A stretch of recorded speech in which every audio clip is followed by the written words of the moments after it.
Drugs, as one of the problems that lingers here in our society, it keeps on haunting our youths of today.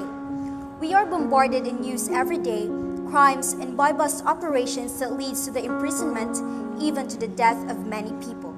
Ang drogas, siya, sakit sa katilingban sa society. Hindi siya dali nga makuha, kaya daghang rason. Una, himo na yung panglabuhi sa uban. Ikaduha, support sa silang mga bisyo. Problema na sa tibok katilingban na dapat tabangan. Drugs, an illegal and harmful substance used by people for their pleasures, has become a widely known societal problem today.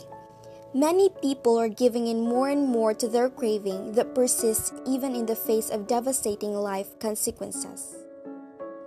A 21-year-old out-of-school youth from Barangay Ermita, Cebu City has experienced the worst effects that drugs can make. For him, drugs destroyed the life and hope that he has for himself. It has affected his family and the people who are so dear to him. Drugs can destroy you, and drugs can destroy the little peace that you have for yourself.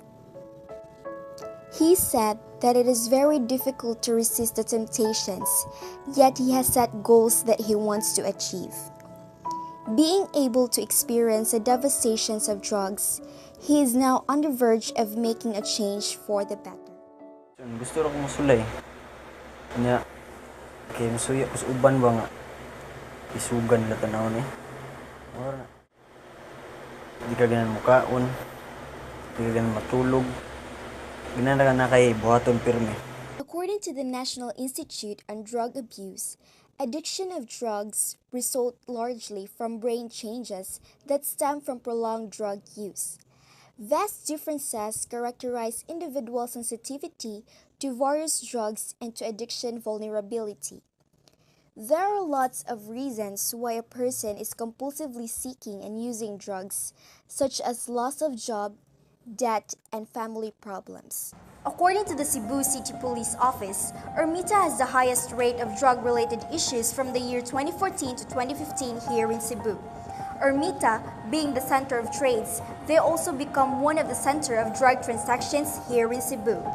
Being the chairperson of Barangay Ermita who's fighting the problem of drugs in his years of service, Mr. Felicissimo Ropinta has been having a hard time to combat drugs. Proseso among gimo. Istorya, dialogue sa mga nangtungdan ng maligya kay apan asyo may office last 1977 as barangay captain. Identified na ko nga drug possession sa 176. I call a meeting with them. I'm requesting them. Ihangyo di ko maayo nga undang na mo. Dahil kadua, kung padayon mo, ay namo din pahawa mo. Sige man, so apply mig sikan approach. Sikan approach, mo to siya katong market denial. Ang market denial, murag isda ko ani mong tubig. At tangan mo agianan nga di masudlag customer. May mamalit, mas lehalin, di mapurdo sila mahalin. Nya mga bisyoso man musuyop sad. Murot lang stock, way kabayad sa tagiya silang stock.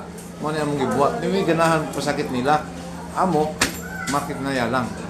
Epektibo siya kay 176. Reduce man siya hinayanay po pinang nakatuig ko, 27 ko na sulugan.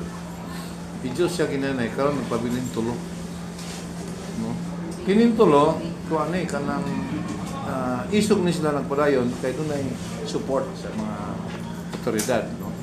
In fact, sa ka-operasyon nila bago lang, 1 week ago, nagkalalis may isa ng cooperate matong CIDG 7. Kaya ang CIDG 7, Region 7, katulo naman balik-balik rin. Katulo naman si Dakop Daghan. Nga ni kahapon mabuyan man. Lalis man, gawa ko sila, kamo. Timing to, ako iniwitin dito, kaya wala yung konsyal. Kunya, naglalis may kay, hindi ko tinuod. Katulo mo balik-balik din, nagyapon sila, nga naman eh. Kung tinuod mo, iyon yung ikuha, wag tang na ni. Example, ang nag-operate ini, mo ni siya. Nadakpan ni kaduha. NBI kausa, kamo kausa. Ano pagkahapon, kabuhi man? Ngang hingi-kingan ini. Level 2 na ni siya. Ano nabuyan man? Ano na siya problema. Epektibo kayo magpinayal. Nga naman, mas epektibo kayo sa dakop. Yung dakop, balik man sila. Mga taglang kwarta. Ang market denial, di man sila maundang sila way halin. Pero kapoy kayo in our part, kay 24 hours may nga makatang sa eskina. Muna yung pinaka-effective ibuhaton. Next step, next approach, katong tabangan nga makatrabaho, tabangan nga makanegosyo diya sa merkado. Dayon, ilang mga anak, tabangan mga kapaeskwela, tabangan kita ko mga scholarship program sa mga foundation. Mo yung gihimo nila, aron kita lang, tabangan ako sila. So far, epektibo man. Ano man, hinahinay magawa sila. Yung sport activities, labi na bakasyon, grabe gina siya. No? Aron malikay sila, malayo malayo sa tentasyon, ilingaw ni mo ang batan. For aware kay sila. Kaya sa una man god, mga tuig, 94, 95, pero tinakanabatan ng addict. Drug addicted sila. Karong imo tanawon, daghan na ka ng 5 users. Tungod kay nakasamot sila sa atong gibuhat, nakauyon sila na luyahon ang lawas pinagi sa sport kaysa drogas. Kaya epekto na, grabe man. Doon na simposyong sige din eh. Kami din mo patawag, ako din mo pasabot. Kaya matalay paagi ni pasabtong din sila sa epekto sa drogas. Pasabot sila, munikay sila. On the other hand, Philippine Drug Enforcement Agency Assistant Deputy Director Wardley M. Gatalia is trying his best to combat drugs here in Cebu. The latest survey, at least 4 million are drug users. But during the 2013 survey, there are only 1.8 million recorded. And when it comes to drug-related cases, na almost 75% of drug-related cases in the Philippines, there are 75% of the there are 75% of drug-related cases in our Philippines, and 65% of inmates incarcerated in jail, of course, are drug-related, was caught in a drug-related cases. Incessant operation or sustainable program against drugs, we were able and we believe that the drug proliferation in Cebu will be minimized. But let me tell you, student, that this is not the sole effort of PIDEA, no? So we need other law enforcement such as PNP, Bureau of Customs, and NBI, which are all deputized to conduct anti-drug operation to help us in arresting drug pushers and users, particularly the local police. Because the local police, as provided by Executive Order 201 signed by President GMA, Executive Order 218 rather, provided that the PNP, NBI, and Bureau of Customs shall help the PIDEA in the conduct of anti-drug operation. There are many cases that we apprehend drug users, no, if they are arrested, no, in the manner of buying or in the manner of selling, trading, administering, dispensation, delivery, transportation, or trading of dangerous drugs, they are going to have the penalty of maximum penalty or life imprisonment to death. But if a drug offender was caught in possession of dangerous drugs, it depends upon the volume of the drug seized.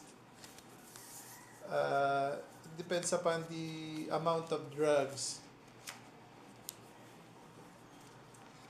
Yun, so, for example, let me give you an example. If the drugs seized is around 50 grams or more, so the penalty is maximum penalty, life imprisonment to death.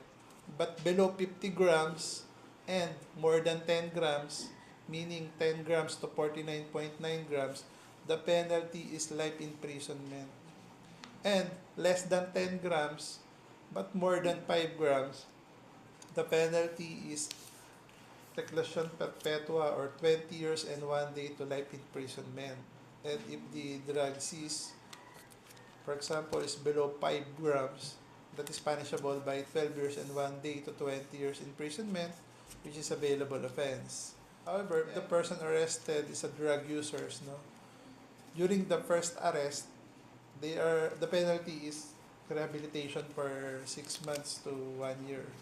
But during the second arrest, it is punishable by imprisonment 6 years and 1 day to 12 years imprisonment. So that are the different penalty for the persons caught buying, using, or possessing dangerous drugs.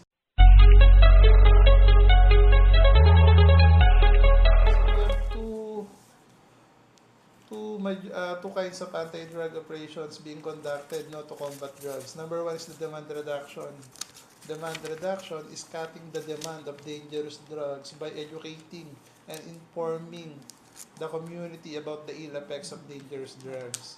So if we were able to convince the majority of the citizens that the use of drugs is harmful to their health, so there will be no more demand for dangerous drugs. And that is demand reduction. Another is the supply reduction.